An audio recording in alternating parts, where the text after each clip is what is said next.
ఈరోజు మనం చెప్పుకునే నీతి కథ పాలు నేర్పిన పాఠం. నరేష్ 6వ తరగతి చదువుతున్నాడు. ఆ రోజు పాఠశాల వార్షికోత్సవానికి తల్లితో పాటు వెళ్లాడు. వివిధ పోటీల్లో గెలుపొందిన విద్యార్థులకు ముఖ్య అతిథి చేతుల మీదుగా బహుమతులు అందిస్తున్నారు. తన తరగతిలోనే చదువుతున్న రవి వ్యాసరచన, ఆటలు ఇలా అన్ని పోటీల్లోనూ ప్రథమ బహుమతులు అందుకోవడం చూసి నరేష్ ఆశ్చర్యపోయాడు. ఇంటికి వెళ్లిన తర్వాత, అమ్మా, మన పనిమనిషి కొడుకు రవికి అన్నింటిలోనూ మొదటి బహుమతులు ఎలా వచ్చాయమ్మా? వాళ్ళు బీదవాళ్లు కదా అని ఆశ్చర్యంగా అడిగాడు నరేష్. చూడు బాబూ, బహుమతులు పొందడానికి బీదా గొప్ప అని తేడా ఏమీ ఉండదు. ఎవరిలో ఏ ప్రత్యేకత ఉందో వాళ్లను చూసిన వెంటనే తెలియదు కదా. సమయం వచ్చినప్పుడు వారి గొప్పతనం బయటపడుతుంది అని చెప్పింది అమ్మా.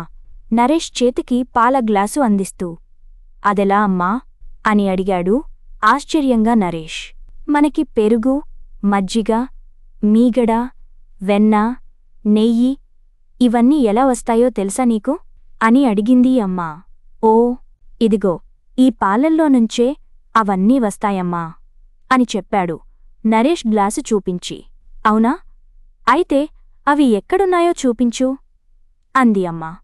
అప్పుడే ఎలా కనిపిస్తాయి అన్నాడు నరేష్. అవును కదా, పాలను చూసిన వెంటనే అవి అన్నీ ఎలా అయితే మనకు కనిపించవో, అలాగే ఓ మనిషిని చూసిన వెంటనే అతనిలోని సుగుణాలు మనకు కనిపించవు. సరైన సమయంలో అవి బయటపడతాయి.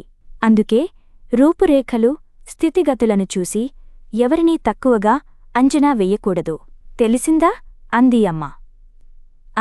అర్థమైందమ్మా అన్నాడు నరేష్.